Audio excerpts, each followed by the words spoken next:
শোনো শাবনাম, বরং তোমায় যেটা বলতে পারি, একটু বিনয়ী হও, একটু বিনয়ী হও, একটু অন্যকে সম্মান করতে শেখো।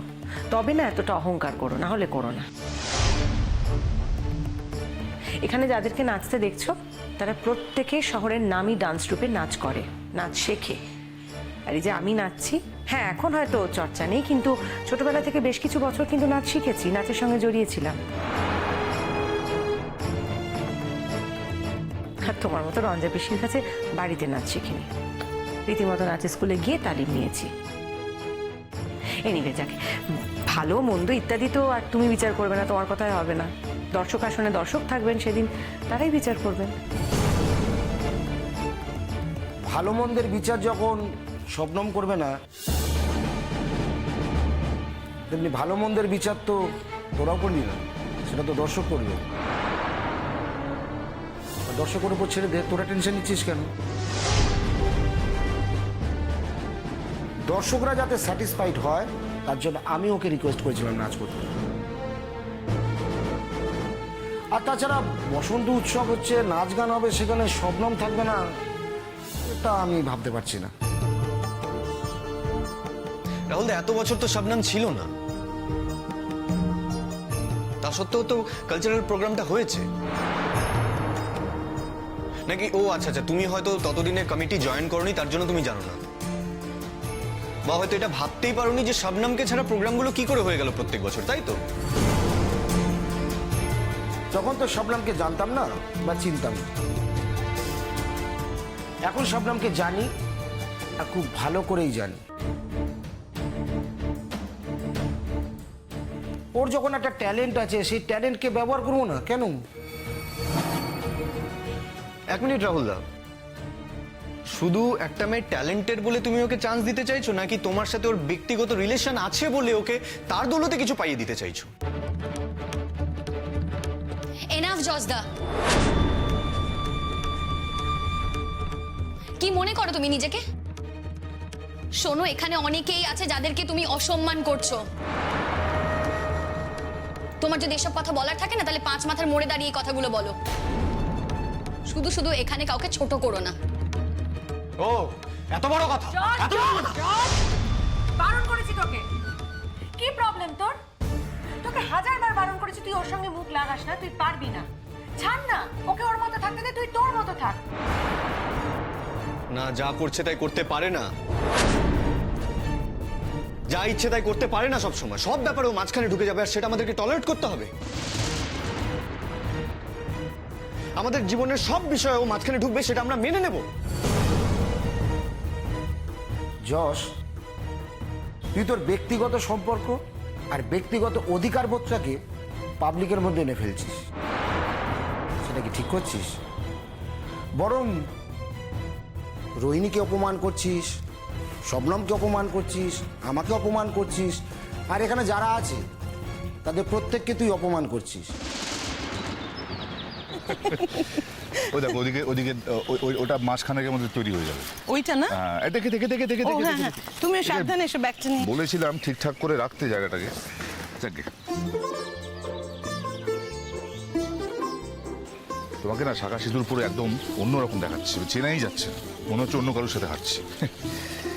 আসলে আমার ছোটবেলা থেকে খুব শখ ছিল, মানে এই শাঁখা সিঁদুর পরা মেয়েদের দেখতে আমার খুব ভালো লাগতো, মানে এত পছন্দ করি না আমি। তাই তখনই ভেবেছিলাম তোমার সঙ্গে যেদিন আমার বিয়ে হবে তোমাকে আমি শাঁখা সিঁদুর পরাবো। হয়েছে, অনেক হয়েছে। এই তো আমার রূপ, আবার রূপ নিয়ে কথা বলছে, আমাকে নাকি দেখতে ভালো লাগছে। আমার কাছে তুমি অতুলনীয়, এখনো এতদিনও তুমি বুঝলে না বিষয়টা? পৃথিবীতে কি আর অন্য কোনো কথা আছে? না নেই? না নেই। এই 20টা বছর কতটা কষ্ট দিয়েছো তুমি আমাকে জানো?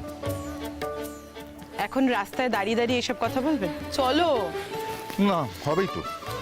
তোমার তো বেড়াতে যাওয়ার সময়ই নেই, খালি গড়িমসি করে দিন কাটাচ্ছ।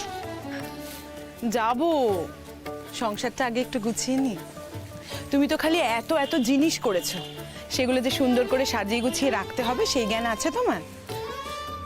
সেটা তো আমার কাজ নয়। যার কাজ সেই তো করছে, তাকে করতে দাও। সংসারটা একটু গুছিয়ে নি, তারপর যাবো। এই রঞ্জা, বলছিলাম তোমার মাকে যদি নিয়ে যেতে চাও তাহলে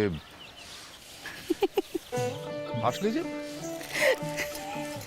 মানে তুমি বিয়ের পর হানিমুনে যাবে তোমার শাশুড়ি মাকে নিয়ে।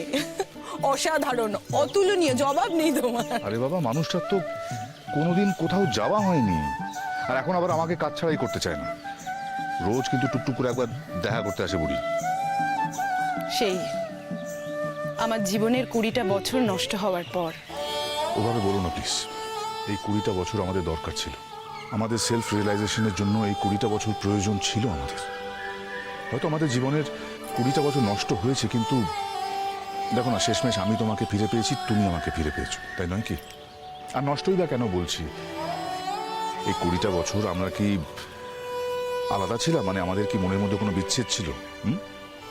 মানে আমি কি তোমার মনের মধ্যে ছিলাম না, নাকি তুমি আমার মনের মধ্যে ছিলে না? ছিলাম নাই তো। তুমি কত দেশ বিদেশ ঘুরে বেড়াও, হিল্লি দিল্লি।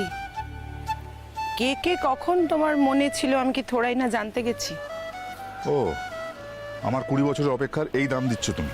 তুমি এত অল্পতে রেগে যাও না, আমার খুব ভাল লাগে তোমাকে রাগাতে। চাও তো এসো। চলো।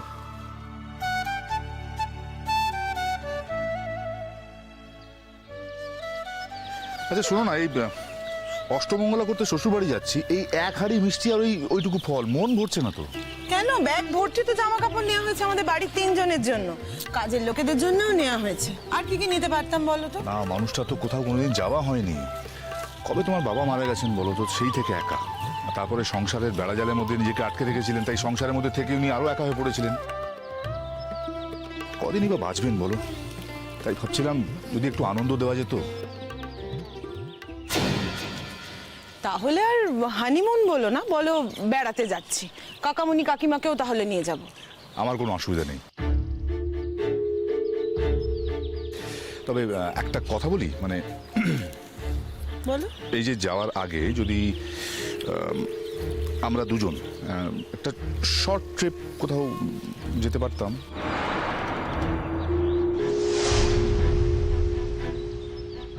দেখেছো কি? ওরা তখন এক ঘরে হয়ে গেছে। এই গ্রামের অনেককেই যে আমি আমার দলে নিয়ে নিয়েছি, বুঝতে পারছো না? আমার আমার ওদের খুব ভয় লাগে জানো তো। আমার ওপর ওদের যে কি রাগ তুমি ভাবতে পারবে না। ওর ধারণা আমার জন্য ওর মেয়ে নাকি বিগড়ে গেছে। তার উপর আবার আমি তোমাকে বিয়ে করেছি, এই সব মিলিয়ে বোধহয় ওরা আমাকে মেরে ফেলতে পারলে বাঁচে। কথাবার্তাগুলো একটু বুঝে বলো, আমার সামনে কোনোদিন এই কথাগুলো বলবে না। তুমি ওর চোখ মুখ দেখো না, আমার দিকে যখন তাকায়। তবে এটাও ঠিক, ওর মেয়েকে বিগ্রতে আমি একটু হলেও সাহায্য করেছি। ওরা যেটা বিগ্রহ বলে, আমি সেটা মানুষের মতো কাজ করা বলি। বেশ করেছো। এই গ্রামকে ঘিরে আমার অনেক স্বপ্ন আছে রঞ্জা, অনেক কাজ করতে হবে এই গ্রামে। আর শুধু আমি কেন, আমাদের দুজনকে করতে হবে। কলকাতায় যাওয়ার ডিসিশন যখন বাতিলই হয়ে গেছে, তখন এই গ্রামেই বাকি জীবনটাকে ডেডিকেট করবো। হ্যাঁ, এটা আমাদের গ্রাম। ফাইনালি এই গ্রামের মানুষগুলোকে যদি একটু হলেও বদলাতে পারি, সেটা আমাদের জীবনের সবচেয়ে বড় পাওয়া হবে। এই গ্রামকে আমি একদিন আদর্শ গ্রাম তৈরি করবো রঞ্জা, তুমি দেখো। শুধু তুমি পাশে থেকো। তুমি সাংস্কৃতিক উন্নয়নে সাহায্য করো, আর আমি সামাজিক উন্নয়নে কাজ করব। এদের কমিউনিটি ডেভেলপমেন্ট করে বাঁচতে শেখাবো। এই গ্রাম আমাকে যতই দুঃখ দিক না কেন, যতই আঘাত দিক, তবু তো আমি এই গ্রামেরই ছেলে। এটা তো আমি কোনোদিন ভুলতে পারবো না। এই গ্রামেই আমার মা বাবা ছিলেন রঞ্জা, এখানেই আমার জন্ম, এটাই আমার জন্মভূমি। সারা পৃথিবীতে যেখানেই যাই না কেন, আমি সবসময় এই গ্রামের কথাই চিন্তা করতাম। আমাকে এই গ্রাম পিছু টানতো। আমি জানতাম এক না একদিন আমি এই গ্রামে ফিরবই। শুধু সাংস্কৃতিক উন্নয়ন কেন, আমি তোমার সঙ্গে হাতে হাত মিলিয়ে, কাঁধে কাঁধ মিলিয়ে কাজ করতে চাই। যা জানি না তা শিখে নেব। তুমি যদি মাঠে ঘাটে কৃষক মজুরদের নিয়ে কাজ করো, আমিও তাই করব। ওদের নিয়ে নানা ধরনের অ্যাওয়ারনেস প্রোগ্রাম করতে হবে রঞ্জা। ওদের আগে ওদের মধ্যে যে কুসংস্কার আছে সেখান থেকে বার করতে হবে। আর রবিউলের মতো লোকেরা কি করবে? ওদেরও আমি ট্রান্সফর্ম করবো। তুমি আমার একটা কথা মিলিয়ে নিও, মিলিয়ে নিও আমার কথাটা। এটা তুমি কোনোদিন পারবে না, কোনোদিনও নয়। আমাকে চ্যালেঞ্জ করো না রঞ্জা। 20 বছর অপেক্ষা করে তার নিজের বউকে যে ফিরে পেতে পারে সে পৃথিবীতে সবকিছু করতে পারে। এই দৃশ্য আমার আর কিছুতেই সহ্য হচ্ছে না। টাকা দিয়ে বশ করেছে সবাইকে, হ্যাঁ, ছেলেগুলোর মাথা বিগড়াচ্ছে। আমি কিছুতেই মেনে নিতে পারবো না, কিছুতেই না। ওরা এখন ভাবছে ওটা এটাই আদর্শ, এই দুই ধর্মের বিয়ে। আমার মেয়ের জীবনটাকে সর্বনাশ করে দিয়েছে, আমার মেয়ের জীবনটা শেষ করে দিয়েছে। মেয়েটা আমার সঙ্গে এখন কথা বলে না, কোনো সম্পর্ক রাখে না, আমার মুখের দিকে একবার ফিরেও তাকায়ও না, ঘেন্না করে আমাকে। আর দুদিন বাদে মেয়েটা ডাক্তারি পাস করবে, কত টাকা পয়সা রোজগার করবে, অথচ ওই টাকা পয়সার উপর আমার কোনো অধিকার থাকবে না। আমি কিচ্ছু করতে পারবো না, কিচ্ছু করতে পারবো না। সারাটা জীবন কষ্ট করেছি, বাকি জীবনটা আমাকে কষ্ট করে যেতে হবে, অথচ মেয়েটা সাহায্য আমি আর কোনোদিনও পাবো না। ওই দেখুন দেখুন দেখুন দেখুন দেখুন দেখুন দেখুন, বুড়ো বয়সে কচি ছুকরিদের মতন বিয়ে করে কোমর হেলিয়ে কেরম হা হি করতে করতে করতে করতে যাচ্ছে। দেখুন দেখুন দেখুন, বুঝতে পারছো না? হ্যাঁ, অনেক দিন অপেক্ষা করার পর ওরা এখন নতুন করে বিয়ে করেছে। এখন ওদের কাছে দিন রাত সব এক হয়ে গেছে। শোন, তোর সাথে শবনমের পার্সোনাল ইকুয়েশন কি সেটা তুই পাবলিক প্লেসে বলতে পারিস না। ভুল করছো রাহুলদা, আমার সাথে ওর কোনো পার্সোনাল ইকুয়েশন নেই, সেটা আছে তোমার আর ওর মধ্যে। যশ, এটা কিন্তু যুদ্ধক্ষেত্র না বা কোনো ঝগড়া করার জায়গা না। তুই কিন্তু আমাকে অনেক অপমান করছিস, আমি কিচ্ছু বলিনি। শোন, তোর চাইতে কিন্তু আমি অনেক বেশি সিনিয়র, মাথায় রাখিস। তোদের মতো অনেক ব্যাচকে আমি বড় হতে দেখেছি। তুই কিন্তু ভুলে যাস না, আমি একটা অ্যাসোসিয়েশনে বিলং করি।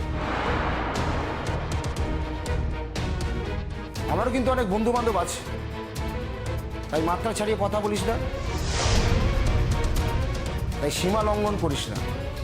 আমিও করছি না, আর আমাকে করতে বাধ্যও করাস না। রাহুল, আমি তো তোমাকে আগেই বলেছিলাম এই প্রোগ্রামে আমি পারফর্ম করব না, বলেছিলাম তো তোমাকে।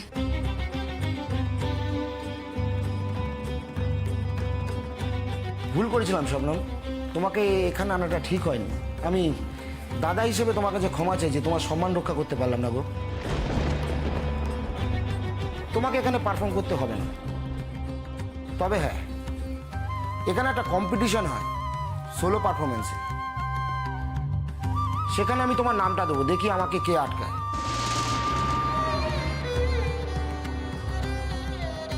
আর সেখানে জাজ হিসেবে থাকে আমাদেরই কলেজের প্রফেসর, আর একজন বাইরে থেকে থাকে এক্সপার্ট। সেখানেই তুমি তোমার যোগ্যতার প্রমাণ দেবে। আপনি এসব কথা বলছেন কেন? আপনি কি এইসব অনাচার মেনে নিচ্ছেন নাকি? কি করব? সব ছেলেরাই তখন ওদের দিকে, আমাদের হাতে ক্ষমতাটা কি? আপনার উপর আমার কোনো ভরসা নেই আর। আমি ওকে শেষ করে দেবো, ওই বিধর্মীকে আমি শেষ করে দেবো। আর ওকে শেষ করলেই সবচেয়ে বড় শাস্তিটা দেওয়া হবে এই রঞ্জাকে, যে আমার মেয়েটার জীবনটাকে সর্বনাশ করে দিয়েছে। আপনি আমার সঙ্গে থাকুন না নাই থাকুন, আমি এই কাজ করবই। আর এমন ক্ষতি করব ওর জীবনে কোনো কুলকিনারা খুঁজে পাবে না। যা করবে মাথা ঠান্ডা করে করবে। শোনো, ক্ষমতাবানের সঙ্গে পেরে ওঠার ক্ষমতা থাকা চাই। কিসের ক্ষমতা? হ্যাঁ, ক্ষমতাটা কিসে? টাকার? টাকাই তো সব না? টাকা দিয়ে বশ করেছে তো সবাইকে, না? আর আমি টাকার জন্য সব অধর্মকে মেনে নেবো? হ্যাঁ, আমি ভয় পাই না, কিচ্ছু কিচ্ছু ভয় পাই না। আমি জেলের ভাত খেয়ে এসছি, সব জেলের থেকে এসছি, দেখে এসছি, জেল ঠেল আমি আর ভয় পাই না। আমি আমার ন্যায্য কাজটা করব, আমি অধর্মের বিরুদ্ধে রুখে দাঁড়াবই, তাতে আমার যা হয় হবে, যা হয় হবে। মহিলা আমার মেয়ের জীবনটাকে সর্বনাশ করে দিয়েছে, আমার মেয়েটা আজকে বড়লোক বাড়ির ছেলের রক্ষিতা হয়ে থাকে ওই মহিলার জন্য। ওই মহিলার জন্য আমি আমার মেয়েটাকে আমার পথে চালিত করতে পারিনি। আজকে বেশ সুন্দর করে সাজিয়ে দিতাম, বেশ সুন্দর করে সে ঘর সংসার করতো। সবটা নষ্ট হয়ে গেছে ওই মহিলার জন্য। আমি ছাড়বো না, ওকে আমি শেষ করবোই। এই আমি আপনাকে বলে রাখলাম, আপনি দেখে নেবেন। সত্যি এটা মেনে নেওয়া খুব কষ্টের। তোমার হাত থেকে মেয়েটাকে একবারে বাইরে বার করে দিল। এতটা সাহস ও কোত্থেকে পেল এটাই তো আমি ভেবে পাচ্ছি না। আর তোমাকেও বলি, ছোট থেকেই তুমি মেয়েটাকে এতটা বাড়তে দিলে কেন? শুধু কি তোমার মেয়ে? তোমার বিবিকে তো ওরা প্রায় কিনে নিয়েছে। তুমি তো তোমার বিবির সাথে পেরে উঠছো না। সবার সামনে তোমার বিবি তোমার বিরুদ্ধে কথা বলে। নাকি তোমার বিবি? ছি, আমাদের যদি বিবি হতো না, গলা কেটে রেখে দিতাম। আমরা চারজন আছি তো এখানে। আমি তোমাদের সামনে কথা দিচ্ছি, আজকে ওকে আমি ছাড়বো না। ওকে আমি শাস্তি দেবই। আমার বিবিকে আস্পর্ধা দিয়েছে ও, আমার মেয়ের জীবনটাকে অধর্মে পাঠিয়েছে ও, নিজে অধর্মে গেছে। যে কোনো দিন শাস্তি পাবে। ও সবচেয়ে বড় শাস্তিটা নেমে আসবে আমার হাত থেকে। আমি ওকে ছাড়বো না, আমি ওকে শেষ করবো, তারপরে আমি মরবো। না হলে আমি মরেও শান্তি পাবো না। আমি শেষ করবোই ওকে। আমি বলে রাখলাম আমাদের কাছে, এটা আমার আল্লাহর কাসম। আমি ওকে মারবো, শেষ করবো, তারপরে ছাড়বো। চলো এখান থেকে তাড়াতাড়ি চলো তো। কিসের জন্য? দেখছো না কিভাবে তাকিয়ে আছে ওরা? আরে ইগনোর করো। দেখো রঞ্জা, তুমি আছো বলে আমি ওদের সঙ্গে কথা বলছি না, নাহলে কিন্তু আমি কি কথা বলতাম। কখনো না। তুমি ওদের সঙ্গে একদম কথা বলবে না, ওদের ত্রিসীমানায় যাবে না তুমি। রঞ্জা, এভাবে নিজেকে আড়াল করে রাখা যায় না। আমি তো বলছি, আমি ওদের মধ্যেও ট্রান্সফরমেশনটা ঘটাবো, এটা আমার প্রমিস।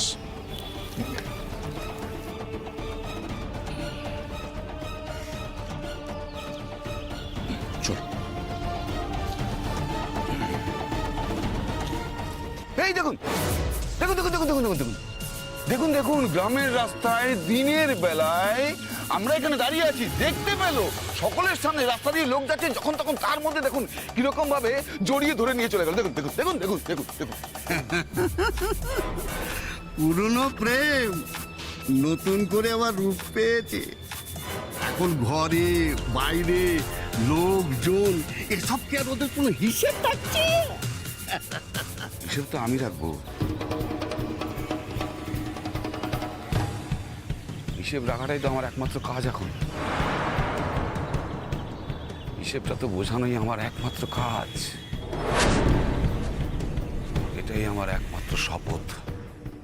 জজদা, তোমাদের সব বিষয় আমি কোনোদিনও ঢুকিনি, ঢুকতে চাইও না। আমি পারফর্ম করব না, আমি কথা দিচ্ছি তোমাদের।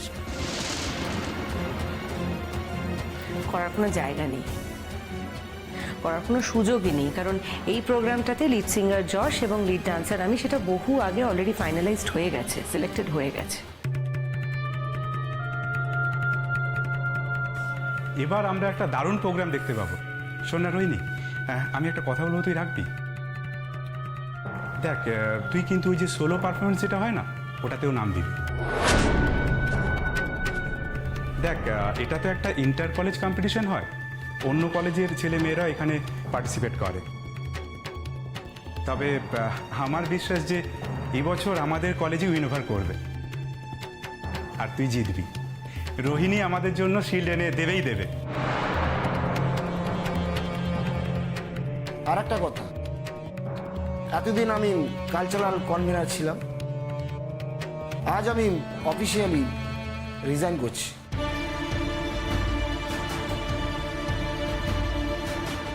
কারণ যেখানে কনভেনারের কোনো সম্মান নেই, যেখানে কনভেনারের নিজের টিম তাকে অপমান করে, সেখানে না থাকাই ভালো। হ্যাঁ, ধরে নিচ্ছি আমি অপমানের যোগ্য, তাই আমাকে অপমান করা হচ্ছে। ঘটনা যাই হোক, সমস্ত দায় আমি মাথায় নিয়ে কমিটি থেকে রিজাইন করলাম। শোনো, চলো, আজকে কিন্তু লাস্ট ডে, তোমার নামটা এন্ট্রি করতে হবে সোলো পারফরমেন্সে। চলো। এক মিনিট রাহুল দা, তার মানে এখন তোমার জীবনের একমাত্র লক্ষ্য হচ্ছে শবনমকে লাইমলাইটে আনা, তাই তো? কেন, তোর আপত্তি আছে? এখানে যা দেখছি যেভাবে সব হাত পা ছুটছে, এরা নাকি শিল্ড জিতে নিয়ে আসবে।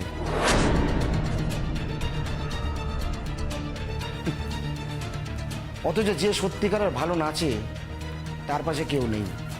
তুই ভাবলি কি করলে আমি ওর পাশে দাঁড়াবো না বা ওকে হেল্প করবো না? ওকে যদি সাহায্য না করি তাহলে আমি নিজের কাছে কি জবাব দেবো? চলো শবনম,